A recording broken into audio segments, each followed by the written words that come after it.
آیت نمبر 19 سورۃ الکہف۔ وَكَذَلِكَ بَعَثْنَاهُمْ لِيَتَسَاءَلُوا بَيْنَهُمْ، اور اسی طرح ہم نے انہیں اٹھایا تاکہ وہ آپس میں ایک دوسرے سے پوچھیں۔ قَالَ قَائِلٌ مِّنْهُمْ كَمْ لَبِثْتُمْ، ان میں سے ایک کہنے والے نے کہا کہ تم کتنا عرصہ یہاں رہے، یعنی کہ جب ان کی آنکھ کھلی 309 سال کے بعد تو انہوں نے ایک دوسرے سے پوچھا۔ تو یہ کہا جاتا ہے کہ گویا جس وقت وہ غار میں داخل ہوئے تھے اس وقت صبح کا پہلا پہر تھا جب وہ سوئے تھے، اور جب بیدار ہوئے تو دن کا آخری پہر تھا، تو یوں سمجھے کہ شاید ہم ایک دن یا اس سے کچھ کم عرصہ سوئے ہوں گے۔ تو قولوا لبثنا یوما او بعض یوم، تو انہوں نے کہا، کچھ بولے کہ ہم کہہ رہے ہیں کہ ایک دن یا دن کا کچھ عرصہ، یعنی آپس میں انہوں نے ایک دوسرے سے بات کی، تو کوئی کہنے لگا ایک دن جس کے بعد ہم اٹھے ہیں، کوئی کہنے لگا دن کا کچھ عرصہ، یعنی کہ وہ اتنے سال کے بعد سو کر اٹھے، لیکن انہیں کیسا لگ رہے گا ایک دن۔ ہم قرآن شریف میں عزیر علیہ السلام کا واقعہ پڑھتے ہیں تو اللہ تعالیٰ نے ان کو بھی 100 سال کے بعد اٹھایا، تو انہیں بھی ایسے ہی لگا کہ میں اٹھ کے کھڑا ہوا، تو اندازہ نہیں ہوا۔ ویسے بھی انسان دیکھیں، آپ کبھی بھی سو کر اٹھتے ہیں تو سب سے پہلے آپ کیا دیکھتے ہیں؟ ٹائم، کتنی دیر میں سویا۔ تو یہی انہوں نے بھی ایک دوسرے سے بات چیت کری۔ اور قیامت کے دن بھی جب ہم کھڑے ہوں گے تو ہمیں اپنی زندگی، پچھلی زندگی، دنیا کی پوری زندگی کیسی لگے گی، دن یا دن کا کچھ عرصہ؟ قرآن مجید میں یہ موضوع کئی مرتبہ آتا ہے۔ خیر، قالوا ربکم اعلم بما لبثتم، تو کہنے لگے تمہارا رب بہتر جانتا ہے کہ کتنا عرصہ ٹھہرے ہم، یعنی کہ ان بیکار کی باتوں میں ٹائم ویسٹ نہیں کرتے۔ بعض لوگ بیکار باتوں میں بحث مباحثہ شروع کر دیتے ہیں، اہل ایمان جو ہیں وہ بیکار باتوں میں بحث نہیں کیا کرتے۔ نبی کریم صلی اللہ علیہ وسلم نے فرمایا گا، من حسن الاسلام المرء ترکہ ما لا یعنی، کہ انسان کے اسلام کا حسن کیا ہے، یعنی خوبصورتی کیا ہے اس کے اسلام کی، کہ وہ ان کاموں کو ترک کر دے جن کا کوئی فائدہ نہیں ہے۔ یعنی جو یہ ترمذی کی روایت ہے، جو بیکار ایسی بحث ہے، ایسی مباحث ہے جس سے کوئی فائدہ نہیں ہے، اور بعض اوقات انسان انہی میں الجھ کر ٹائم ضائع کر رہا ہوتا ہے گا۔ تو مومن کے لیے اللہ تعالیٰ نے ناپسند کیا ہے گا 3 چیزوں کو، اس میں ایک کیل و کال بھی آتا ہے، یعنی بحث و مباحثہ، اس نے یہ کہا اس نے یہ کہا، نہیں تم نے یہ کہا، ایسا ہوا تھا ویسا ہوا تھا۔ چھوڑ دیں، اللہ تعالیٰ کی طرف اپنا معاملہ پلٹا دیا کہ اللہ بہتر جانتا ہے جتنا بھی ہم ٹھہریں گے۔ فَبَعَثُوا أَحَدَكُمْ، بس اب تم بھیجو اپنے ساتھ اپنے ایک ساتھی کو، بِوَرِقِكُمْ، ساتھ ایک سکے کے، چاندی کے سکے کو ورق کہا جاتا ہے گا، هَذِهِ إِلَى الْمَدِينَةِ، طرف اپنے شہر کے، یعنی کہ جس وقت یہ گھر سے نکلے ہوں گے تو اپنے ساتھ چند سکے اور اپنے آپ کہہ لیں کرنسی لے کے نکلے ہوں گے، کیونکہ ظاہر سی بات جب بھی انسان کہیں ایسی جگہ جا رہا ہو یا کچھ چھوڑ کر جا رہا ہو تو سب سے کیا چیز ضرور ساتھ لے کر رکھتا ہے کہ کچھ مال ساتھ رکھ لے، کسی وقت ضرورت پڑے، کچھ چاہیے ہو۔ تو انہوں نے کہا اب اٹھے ہیں گے تو ظاہر سی بات ہے کہ انسان کے ساتھ اس پہ پیٹ لگائے گا، اب بھوک محسوس ہونے لگی، اب خوراک کا انتظام کریں تو کیا کریں؟ تو انہوں نے کہا کہ اپنے ایک ساتھی کو شہر کی طرف بھیجتے ہیں گے سکے کے ساتھ۔ فَلْيَنظُرْ أَيُّهَا أَزْكَىٰ طَعَامًا، بس وہ دیکھے شہر کے کس حصے سے زیادہ پاکیزہ کھانا ملتا ہے۔ فَلْيَأْتِكُمْ بِرِزْقٍ مِّنْهُ، اور وہ وہاں سے تمہارے لیے کچھ کھانے کو لے آئے۔ یعنی کہ اب ان کی آنکھ کھلی ہے تو اب انہوں نے یہ نہیں کہا کہ بھئی اتنے عرصے کے بعد سو کر اٹھیں گے بس کچھ بھی کھانے کو ملے جلدی سے جاؤ لے آؤ، نہیں، انہوں نے کہا ساتھی کو بھیجتے ہیں گے اور وہ دیکھ کر بھال کر اسکا، پاکیزہ، صاف ستھرا کھانا لے کر آئے۔ دیکھیں ہمارے قرآن شریف میں بھی سورۃ البقرہ سب سے پہلے آتی ہے، سورۃ البقرہ میں سب سے پہلا حکم جو آتا ہے وہ طیب اور حلال کھانے کا ہے۔ کھانا انسان کے کاموں پر اثر انداز ہوتا ہے گا، ہم جو کھانا کھاتے ہیں اس کا ہماری عبادت سے بھی براہ راست تعلق ہوتا ہے گا۔ آپ نبی کریم صلی اللہ علیہ وسلم کے کھانے دیکھ لیں، سادہ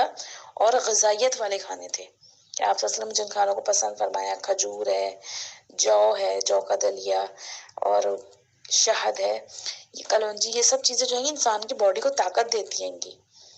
اور ہم جس طرح کے کھانے غذائیں کھاتے ہیں گے وہ بس کیا کہ صرف زبان کے ٹیسٹ اور ذائقے کے لیے، جس سے بعد میں انسان کو اتنا ہیوی پن کہ عبادت کے لیے کھڑا ہونا بھی مشکل ہو جائے۔ تو یہ صحیح نہیں ہے کہ جو چیز آپ کو بس سوٹ نہ کرے اور آپ اس کو صرف اپنی زبان کے ٹیسٹ کے لیے کھا رہیں گے، بلکہ ایسی غذا کھائیں انسان جس سے انسان چست ایکٹیو رہے، طاقت رہے اس کے اندر۔ تو ہمارا دین جو ہے ہمیں اس معاملے میں حلال اور طیب دونوں معاملے میں گائیڈ کرتا ہے کہ ایک تو چیز حلال کھائے انسان اور دوسرا وہ کھانا جو ہے پاکیزہ صاف ستھرا بھی ہو، طیب ہو، انسان کی باڈی کو طاقت دینے والا ہو۔ صحیح مسلم کی روایت آتی ہے کہ بے شک اللہ تعالیٰ پاک ہے اور وہ صرف پاک چیز ہی قبول کرتا ہے گا۔ چنانچہ اللہ تعالیٰ نے اہل ایمان کو بھی وہی حکم دیا جو اس نے رسولوں کو دیا ہے گا، جو آیت آتی سورۃ المومنین کی، یا ایھا الرسول کلوا من طیبات واعملوا صالحا،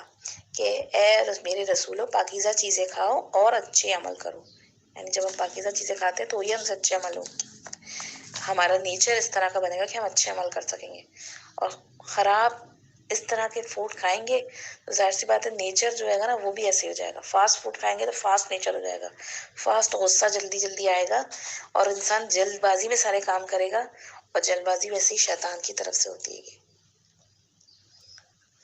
اور اللہ تعالیٰ نے اہل ایمان سے بھی یہی فرمایا کہ اے ایمان والو، ہم نے جو پاکیزہ چیزیں تمہیں رزق کے طور پہ دی ان میں سے کھاؤ۔ اور اس کے بعد آپ صلی اللہ علیہ وسلم نے اس شخص کا ذکر کیا جو طویل سفر کرے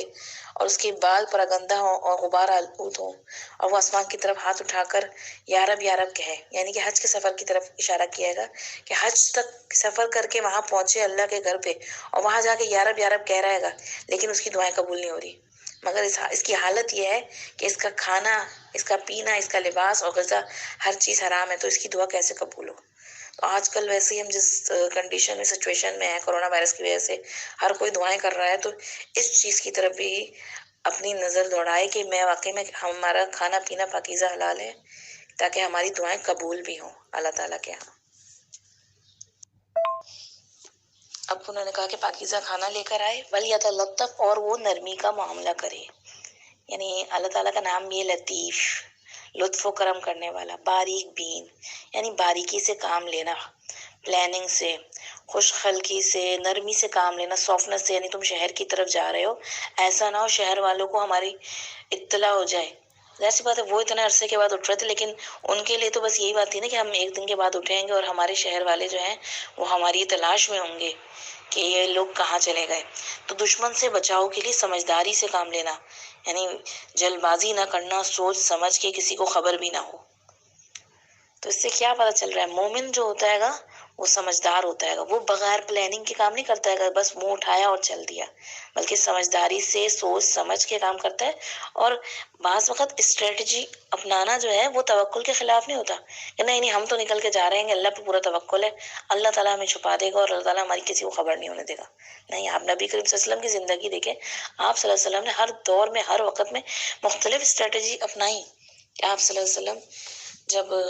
سارے عرب جو تھے غزوہ احزاب کے وقت سارے گروہ جو تھے مدینہ پر حملہ کرنے کے لیے آئے، تو آپ نے اسٹریٹجی کے طور پہ خندق کھدوائی۔ آپ صلی اللہ علیہ وسلم نے مختلف مقامات پہ مختلف اسٹریٹجیز اپنائی، یہاں تک کہ جنگوں کے میں بھی جب آپ نکل کے جا رہے ہوا کرتے تھے تو آپ بعض وقت ڈائریکٹ انفارم نہیں کرتے تھے کہ ہمیں کس منزل پہ جانا ہے، کہاں جا رہے ہیں ہم، کہ ایسا نہ ہو بات لیک ہو جائے اور بات دشمن تک پہنچ جائے۔ تو یہ آپ کی اسٹریٹجی ہوتی تھی۔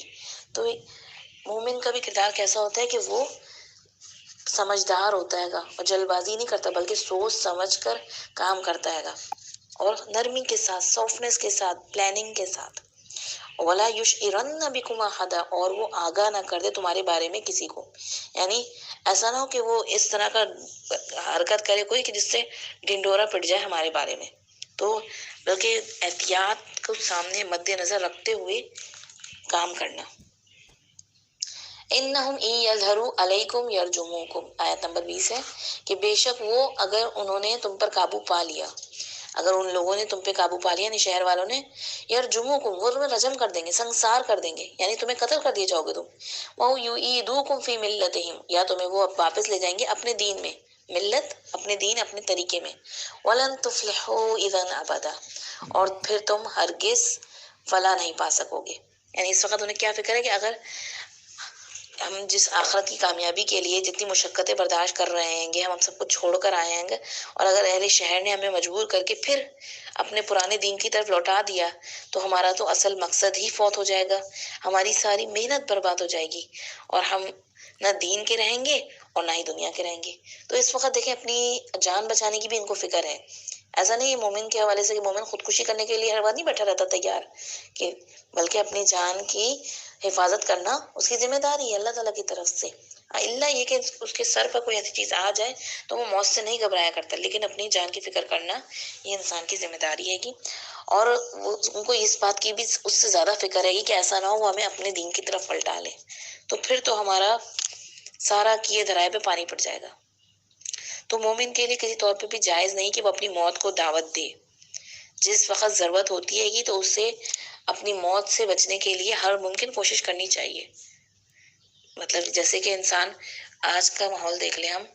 ایک کرونا وائرس سے گزر رہے ہیں، تو اس میں بھی ہمیں ہر طرح سے جو احتیاطی تدابیر ہیں ان کو اختیار کرنا چاہیے، ہمارے توکل کے خلاف نہیں ہے، بھروسہ ٹوٹل اللہ پر ہی ہوگا۔ اگر ہم اپنے گھروں میں صفائی کا انتظام کر رہے ہیں اور اپنے گھروں میں بھی اس وقت اگر حکومت کے اس سے لاک ڈاؤن ہو کر بیٹھے ہوئے ہیں، تو اس کا یہ مطلب نہیں ہے کہ ہم سمجھ لیں کہ نہیں اب تو ہم بالکل سیف سیکیور ہو گئے۔ موت نے آنا ہے گا، موت کے فرشتے نے آنا ہے گا، تو وہ گھروں کا لاک دیکھ کر یہ صفائی دیکھ کے تو نہیں واپس چلا جائے گا، وہ تو موت آئے گی، لیکن ہمارا ٹوٹل بھروسہ اللہ تعالیٰ کی ذات پہ ہے۔ لیکن اس کے باوجود ہم ساری پریونشنز اور ساری احتیاطی تدابیر اور جو بھی چیزیں ہمارے امیون سسٹم کو اسٹرانگ کرتی ہیں ان سب کو استعمال کریں گے، ان سب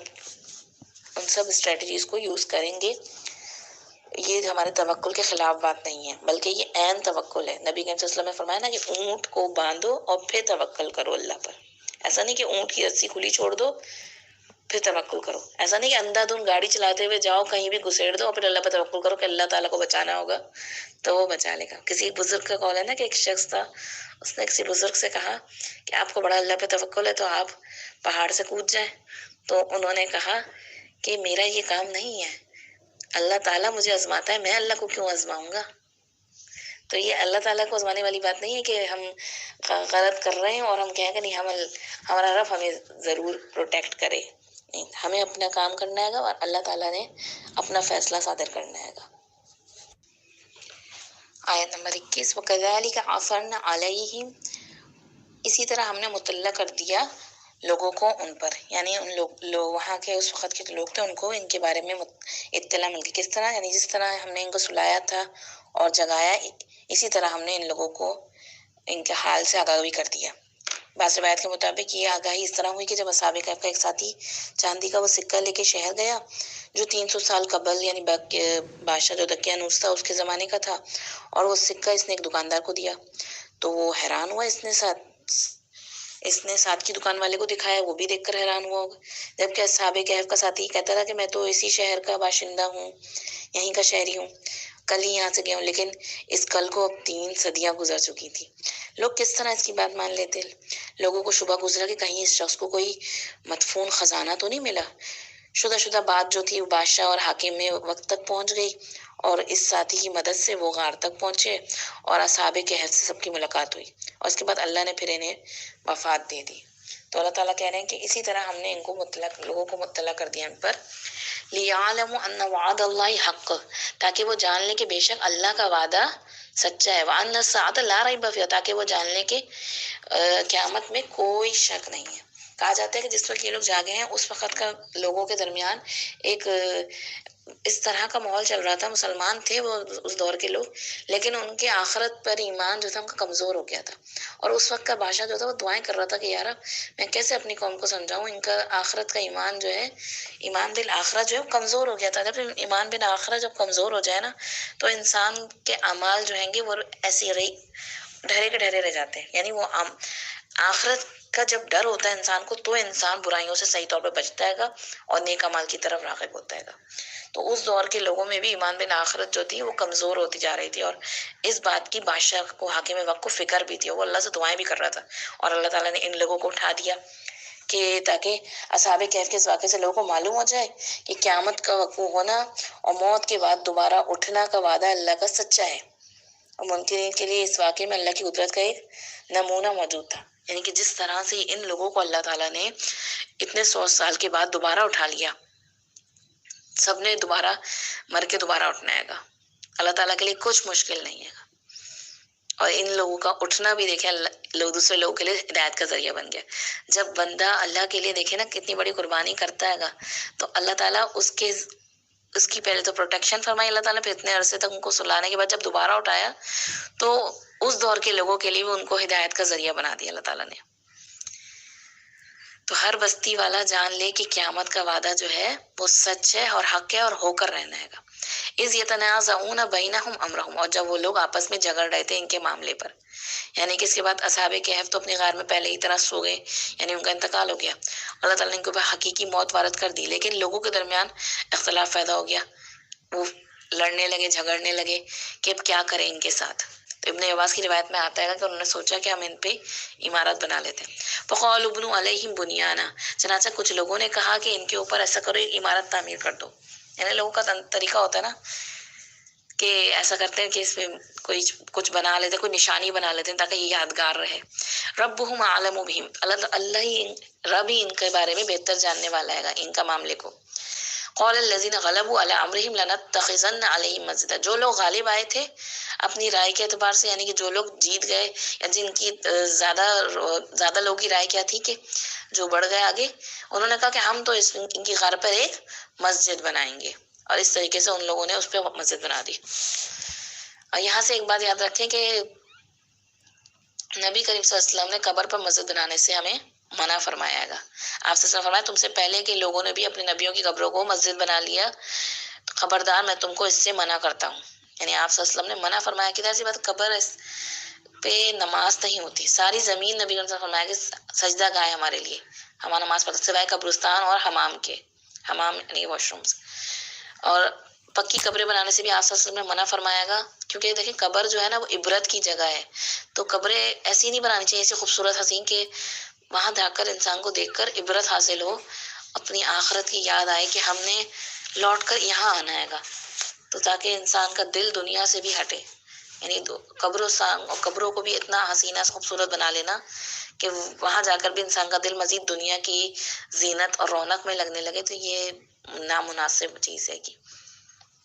تو اللہ تعالیٰ ہمیں صحیح عمل کی توفیق عطا